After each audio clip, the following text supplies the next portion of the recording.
পাইগোড়ার নীল ব্যানার্জি পথকুকুরদের বন্ধু, মানবিকতার এক অনন্য দৃষ্টান্ত।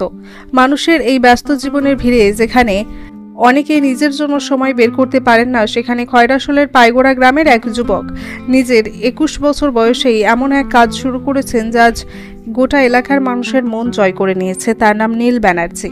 সাধারণ এক গ্রাম্য পরিবারের সন্তান হলেও তার কাজ একেবারে অসাধারণ এবং সত্যিই প্রশংসার যোগ্য। প্রতিদিন সকালে বা সন্ধ্যায় রাস্তার মোড়ে, গ্রাম্য পথে বা নির্জন জায়গায় আমরা অসংখ্য পথকুকুরদের ঘুরে বেড়াতে দেখি। ক্ষুধার জ্বালায় তারা প্রায়ই আবর্জনার স্তূপে খাবারের খোঁজে নেমে যায়, কিন্তু এই অসহায় প্রাণীদের পাশে দাঁড়িয়েছেন নীল।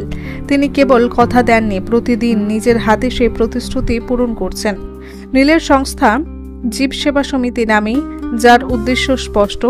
এই সমিতির মূল কাজ হলো প্রতিদিন এলাকার পথকুকুরদের জন্য খাবারের ব্যবস্থা করা। নীল একা নন, আরও কয়েকজন যুবক এই কাজে তাকে সহযোগিতা করেন। প্রতিদিন 70 থেকে 100টা কুকুরের জন্য বড় ভোজের আয়োজন করা হয়। ভাত আর মাংস সিদ্ধ করে বাড়িতেই রান্না করা হয় সেই খাবার। তারপর থালার মতো পাত্র করে প্রত্যেকটি কুকুরকে আলাদাভাবে খাওয়ানো হয়। সবচেয়ে আশ্চর্যের বিষয় হলো এই খাবারে কোনো তেল, লঙ্কা বা মশলার ব্যবহার করা হয় না, কারণ কুকুরদের শরীরের ক্ষতি হতে পারে সেই ভেবে শুধু সিদ্ধ ভাত ও চিকেন দেওয়া হয়। যেন সত্যিই এক মায়ের মতো যত্ন করে তাদের জন্য খাবার তৈরি করা হচ্ছে। গ্রামের মানুষ প্রথমে অবাক হলেও আজ তারা নীলের জন্য গর্বিত। অনেকে বলেন, এত অল্প বয়সে কেউ সাধারণত নিজের কেরিয়ার, পড়াশোনা কিংবা চাকরির দিকেই মনোযোগ দেয়, কিন্তু নীল নিজের সময়, শ্রম আর ভালোবাসা উজাড় করে দিচ্ছেন সেই সব প্রাণীদের জন্য। তাদের পাশে দাঁড়ানোর কথা ভাবেন না অধিকাংশ মানুষ। আমি নীল ব্যানার্জি, খয়রাশোল ব্লকের অন্তর্গত পাইগোড়া গ্রামে গত 5-6 মাস আগে অবহেলিত পথকুকুরদের সাহায্য করার জন্য জীব সেবা সমিতি নামে একটা স্বেচ্ছাসেবী সংস্থা গঠন করেছি। আমাদের আশেপাশে থাকা অবহেলিত কুকুরদের পাশে দাঁড়ানোর জন্য এই সংস্থাটি তৈরি করেছি। সংস্থাটি গঠন করতে আমার বাবা ও মা আমাকে সমস্ত রকম সাহায্য করেছেন। আমরা খয়রাশোল ব্লকের পাইগোড়া, পাঁচড়া, রানীপাথর, বরকুড়ি ও বিভিন্ন জায়গায় পথকুকুরদের খাবার দিই। আমার এই সংস্থায় প্রায় দিন 100 থেকে 150টি পথকুকুরের জন্য মাংস সেদ্ধ ও ভাতের আয়োজন করি। পরবর্তীকালে এই সংস্থাটি আমি আরো বড় করে তুলব এবং বীরভূমে বিভিন্ন জায়গায় অবহেলিত পথকুকুরদের পাশে দাঁড়াবো। আমার লক্ষ্য হলো একটি সহানুভূতিশীল সমাজ তৈরি করা, যেখানে পথকুকুরদের অধিকার সুরক্ষিত থাকে। সমাজের প্রতিটি মানুষকে এই কাজে যুক্ত হতে আহ্বান জানাই, যাতে প্রতিটি পথকুকুর সুস্থভাবে বাঁচতে পারে। Thank you.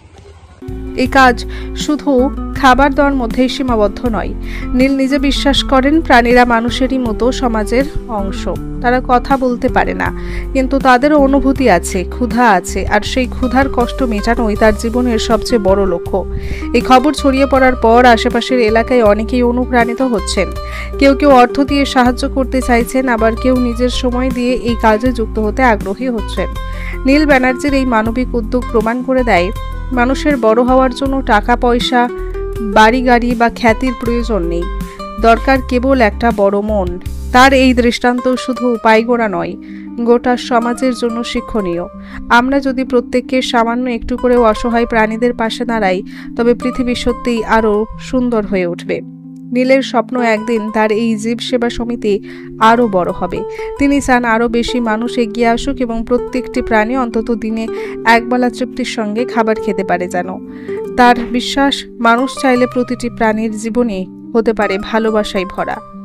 এমন এক মানবিক উদ্যোগের সামনে মাথা নত করে শ্রদ্ধা জানাতেই হয়।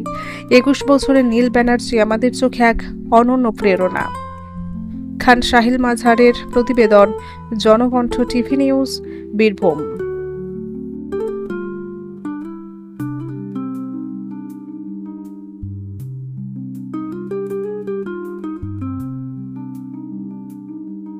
আপনাদের সবাইকে অনেক ধন্যবাদ আমাদের সাথে থাকার জন্য, আমাদের এগিয়ে নিয়ে যেতে সাহায্য করার জন্য।